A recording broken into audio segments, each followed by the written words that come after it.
Alphabet Man, tearing down the strongholds, exposing the darkness, wrecking the enemy's plans. Endurance till the end. It's time for the Alphabet Man Live.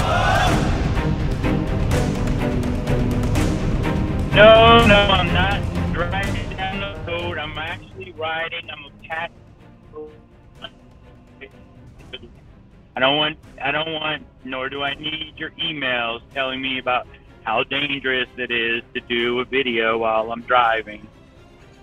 Thank you anyway. I appreciate your concern. Anyway, 3-day ministry, Asheville, North Carolina. You know, I think they were hiding. I think that we had so much prayer and so much prayer went up. Okay, in a city where you can't take 5 steps without seeing a transgender, dreadlocks, purple hair, or a hippie, we saw that Friday night. None of it on a Friday night. Absolutely none of it on Friday night. Not one tranny, not one homosexual, not one, well, prostitute, not one even drug addict prostitute. Just people, but none of them stood out like that. What did stand out, however, that I pointed out to Zach and Mark and Judy was the men that were walking with their girlfriends had on skin-tight pants. They were very effeminate. They walked effeminate. They talked effeminate.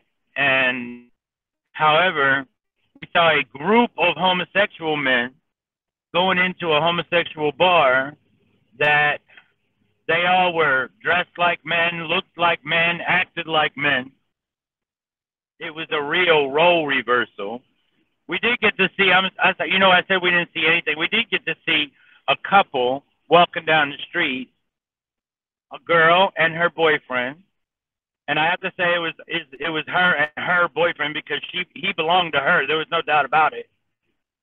He even had a bow in his hair and some makeup on with his beard, and he had on a skirt and combat boots. He belonged to her, and that was that. What we did get to see this weekend was the role reversal.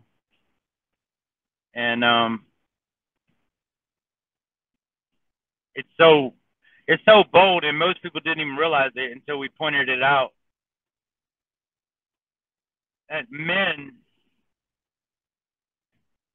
that have girlfriends were very emasculated, very effeminate, and the homosexual men were very masculine and dressed like men with, like regular pants on, not tight, and they just looked and acted like men. But the men that should have been looking and acting like men didn't or weren't. So, and I'm not going to dwell on that because it's kind of like if it's not obvious to everybody that there's a drastic shift and role reversal, then there's no use in me even talking about it if you can't see it. Because if you can't see it now, then you don't want to see it. But so we went out Friday night and we didn't get to really talk to anybody. I did talk to a guy, probably a drug addict, and I was trying to, get some information on where the tranny prostitutes hung out, and he was like, he just kept wanting to push it to a Christian thing, like, oh, well, so what? You're a Christian? You're a Christian. You're one of them Christians. And I was like, so I was like, no, look, I used to be transgender. He's like, oh, so yeah, like, then you became a Christian. And I was like, well, I was like, no. I was like, actually, I knew it was wrong when I was doing it. And he was like, no, no, no, no, no. My sister, she was a dyke when she was 2 years old. I'm like, what? How do you know that? How does she know at 2 years old or 3 or 4 or 5 that she was a lesbian? Because she was deceived, probably molested. Who knows?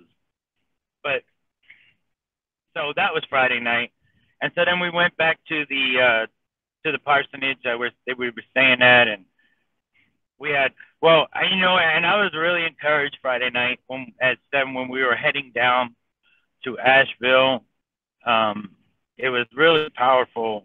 I called in to our prayer team conference call, and I haven't done that, but I did it for the first time Friday night, and it was so powerful. And I want to thank all of you. I want to thank Vicky and Walt and everybody that's on the prayer team. I'm not even going to start naming names, because guess what? I heard so many people on that call praying. I'm thinking to myself, I didn't even know there were that many people that called in to the conference call. I had no idea that there were that many people, or that Brother AB up there in Milwaukee was even on that call or a part of that prayer team. That's so encouraging. It really encouraged me. It blessed me. And so I just want to thank my prayer team and thank everybody that's involved. It was truly a blessing for me as well as for the team on the way down. And, so I was kind of thinking, I met a family Friday night, a homeschool family. This couple has 9 kids. None of them are adopted. They're their children. So they have 5 girls and 4 boys. And I just got to talking to them. They were at the chapel where we stayed, and the parsonage is connected to the chapel. So they were there at the chapel for an event, and they came into the parsonage, and we were talking, and their sons hang out with a boy that identifies as homosexual, or he thinks he's homosexual. And they didn't know how to minister to him or how to witness to him, or what examples to give to him. And so now she left there before we even went out Friday night to do the street ministry. She already had the materials that she needed to introduce this boy to somebody who has gained that freedom from homosexuality and transgenderism. So, that was good for me for Friday. That was enough for me, and I was satisfied with that. And I'm glad that I was satisfied with that, because when we went out to do the street ministry, there was nothing really happening. So Saturday, we went back out, and as we were walking around, I saw a transgender prostitute. So I went up to him, and I gave him a flyer for the event on Sunday, and I invited him to come. And, usually when I run into transgenders or homosexuals on the street, and usually I feel led to give them testimony or speak to them. But in that situation at that moment, I felt led not to give him testimony, because if there was any hope that he would come to the event on Sunday, that I would have destroyed that hope or that chance. So he took the flyer, and he put the flyer in his pocketbook, and he was genuinely thankful that I just stopped him on the street. I acknowledged him, and that I spoke to him, and that I invited him to come to an event. He didn't know what the event was about, and if he did, he probably would have hit me with his clog, because he had on some 5-inch clogs. But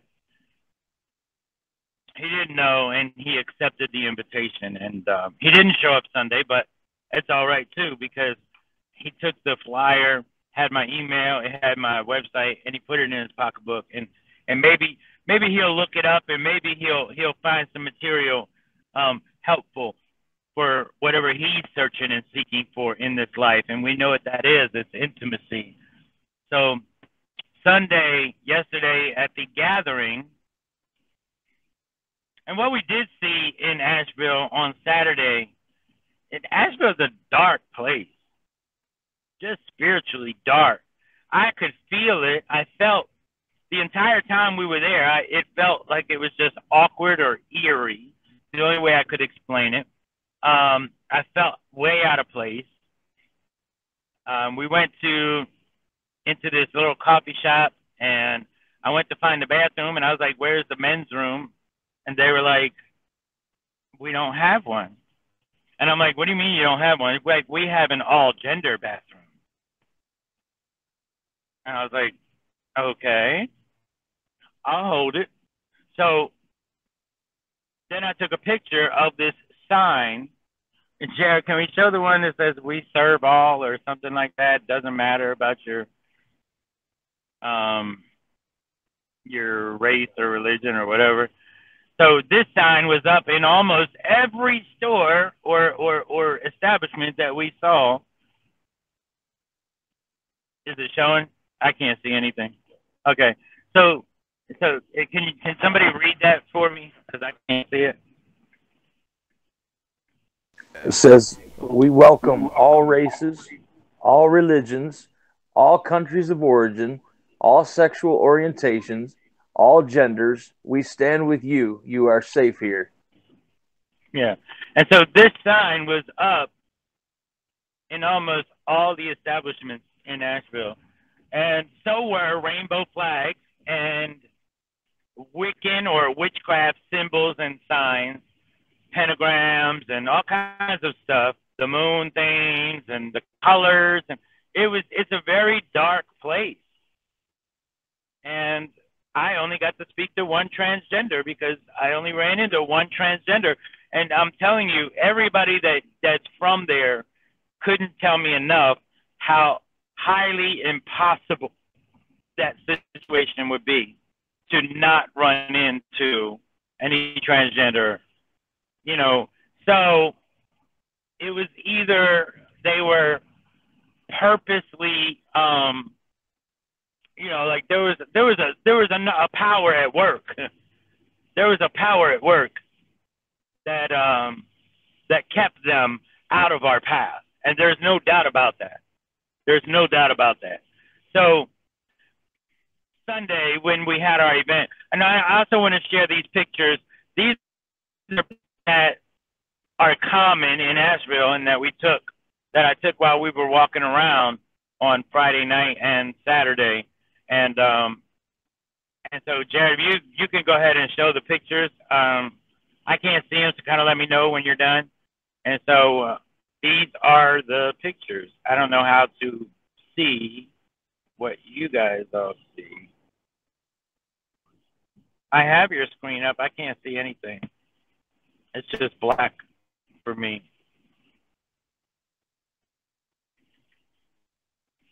Oh, okay. Zach pulled you up on his phone. Yeah. Okay, so I can see. I'm looking on Zach's phone. So this is one picture. So, you know, like you could be half black, half white. Then you can be rainbow.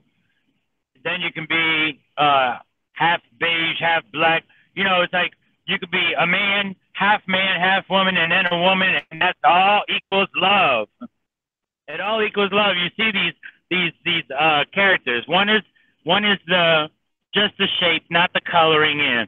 But one is the shape of the men's room.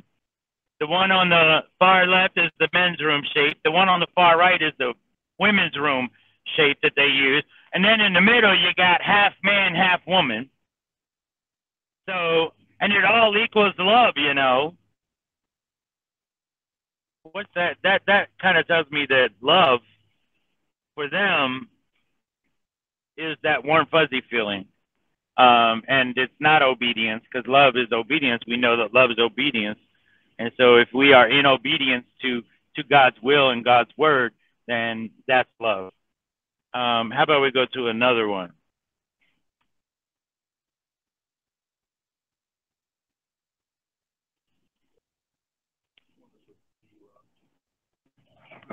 Yeah. So Be Loved Asheville. Now, a lot of these were outside of one rundown, scary looking home. I mean, it looked like a haunted house. Now, okay, Be Loved Asheville. So in order to be loved, Asheville with the rainbow, Asheville's in the rainbow, you know, you gotta be in the LGBT movement in order to be loved. You can keep going, Jared, to another one. So, and I wanted to read what Chris Kane just wrote. Love must equal lust, according to that graphic. Absolutely. And you're right, Linda. Definitely witches praying against the team and against us being able to run into people who would be who may be convicted or led in the right direction. Yeah, this picture right here, it was like they want people to vote, and what's that say? Not join our community, which is what they used to say. They say join the movement. Join the movement. We're done saying join the community because you all know it's not a community. You know it's a movement. So join the movement, organize, take a stand, agitate, unite, march on, raise your voice, speak out, and vote. So these are the types of signs and pictures that you see all over the city of Asheville. And so it's a dark place. I'm telling you, it's so dark. You can actually feel it in the air. It's like you get that like labored breathing, like it's humid out and it's not. You know, you get that heaviness. You can feel it. You know it. You get that eerie, awkward kind of feeling about yourself, and it's like I just felt so out of place there, which is, huh?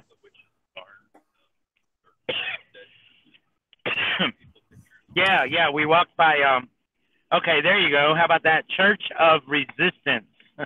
Be loved. The Church of Resistance. It's all a mockery. And then right down the road from there, when we were walking back towards the truck, well, I don't even want to say we were walking, because we were hiking. Asheville is it's like the city of hilly streets. It's like the city of ramps or something, because I felt like I was hiking. My calves and my ankles still hurt from Friday night.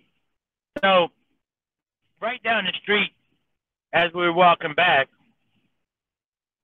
we walked by this. When we first walked by it, it looked like it was. You couldn't even tell what it was. Kind of looked like it could be like some kind of lounge or cafe or something. And they had like all these lights up, kind of like Christmas lights, but not Christmas colors. Like Christmas lights covering all the windows, like, yeah, purple and green, and it was. And then they had like colored light outside, and guys were sitting outside smoking their cigarettes. And so when we walked back by there, we walked on the same side, and I was looking in, and it was like a witchcraft bar. They were evil. You could just tell these people were evil, and they recognized. They like from their seats at this little bar. They were turning around and looking at us walking by, and it was eerie. They had a picture of a dead person on the wall with like all the black under its eyes, and it was dead, and it was just really, really, really eerie. And like the kind of people that I'm like, let's just keep it moving because they were just evil. So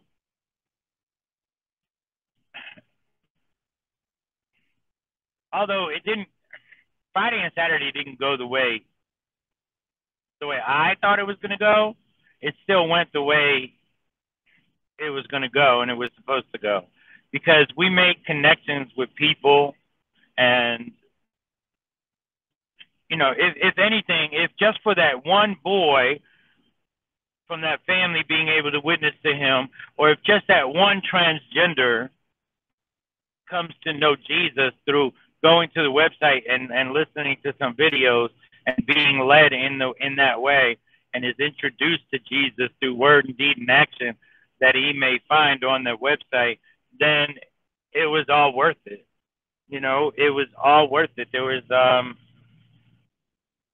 a lot more too. You know, on Saturday night when we got back to the chapel, they were still having a prayer service, and so we went into the chapel, and so they prayed over us, and it was powerful. And then I said a few words and gave a little quick testimony, and I know people find that hard to believe because I end up talking, but it was quick. So one of the guys there I met that was there on a whim at that, he's a prophetic speaker, and he has some connections that he wants to connect me to because he thinks that what we're doing and that this testimony needs to be out to a broader, a larger audience, and so he knows people that can make that happen, and so we'll see how that goes. You know, so just be in prayer about that the opportunities arise from the people that we did get to meet. And you know what? Everybody receives something on this trip, and everybody received a word and a lesson. Mark Trump, he on Sunday, when after the event, we were talking to Eva, and Eva gave Mark a word that he needed, something that he's been struggling with and dealing with for a while, and she gave him a word on that. And so that's what made it all worth it right there, you know, is that he found some freedom for something he's been struggling with in a word that he received from the pastor's wife in North Carolina in the parsonage, you know, of a chapel from the 3-day ministry weekend. I mean, that's how God works. So, you know what? Amen, David. Amen. Yeah, you know that, and we all received something. This trip was well worth it, and it was impactful, and it was effectful, and I was blessed yesterday to have a woman say, "I heard you were coming," and so I was all over the website, and I just had to come for you. Had another woman come up to me and say, "I saw you on television on Nightline about 5 years ago from a Christian radio show, Christian TV show in Greenville, South Carolina. I saw you on there, and I could never find any information out about you after that, and except your name." She said, "And then I have been watching Coach Dave's show for a few years, and then he announced he's having this guest, David Arthur, and I knew it was you." And she says, "And so ever since I saw you on Coach Dave," because she watches Coach Dave for years, she said, "Ever since I saw you on Coach Dave, I've been following you, and you're..."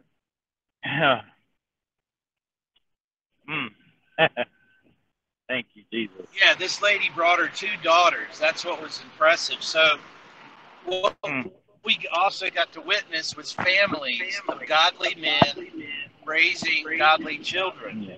Hold on a minute, Mark. I want to finish my thought. Hold on a minute. I want to finish my please thought. do. You know, I was I was so blessed by her and her daughters. Her daughters and her, they just sat there and said, "Look, we've been going through some stuff." Her daughter has a very rare disease, and she's like, and so the encouragement that we find in your testimony. And I was just like, what? and there's, you know, and that was a blessing. It made, again, one more thing that made the whole trip worth it. It was all worth it because God let me know, God let all of us know God let me know that right then and there that I was right where I was supposed to be. And he did that many times over during this weekend. So, I mean, it was just, Amen. it was a blessed day time. And, yeah, and then Josh and I think her name was Maria. They gave up everything and living in where were they from, Mark? North Dakota. Yeah.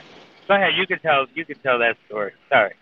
Well, this couple, it's amazing. You know how people have been wanting to stop serving their masters, 9 to 5 and give God leftovers. Well, this family received vision and word to basically go serve. So they sold everything. They have 4 children and buy an RV. I mean, they sell their home and all their property. They buy an RV, and now they simply go serve.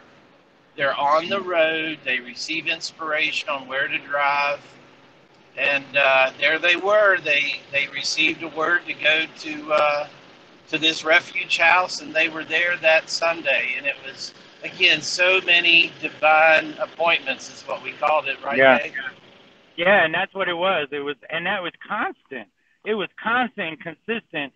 And so it was like all along, while I may not have been totally satisfied with the way the ministry went, it was okay, because constantly I was being reminded that it was all right, that we did exactly what we were supposed to do. We were exactly where we were supposed to be at the exact place we were supposed to be at the right time, and this and that. And then I met another woman there that came because she heard that I was going to be there. She comes now, and this woman was an ex-stripper,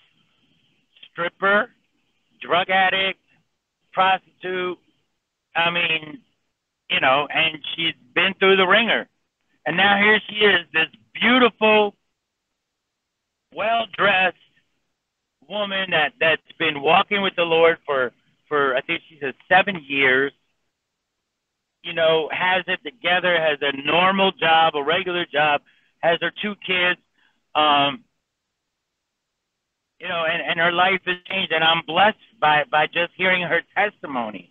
And she could so relate to me when I talked about, being a prostitute and drugs and alcohol. She was just there. I'm gonna see if I can turn my camera around just to share this view that we have right now, and it's just beautiful. So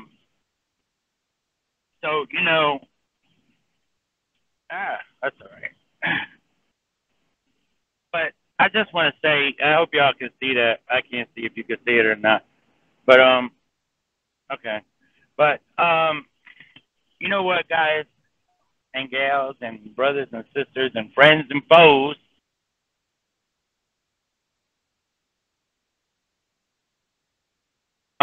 so just be encouraged, because if things don't go the way you expect them to go, if things don't go the way you think they should go, if things don't go the way you want them to go, just know that they're going to go the way they're supposed to go, the way they're meant to go, and the way He's going to have them to go.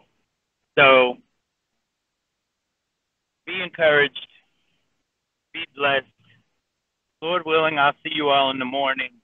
Tomorrow morning, Wednesday, I won't be on Wednesday. Someone else will be hosting, because I'll be having another medical procedure.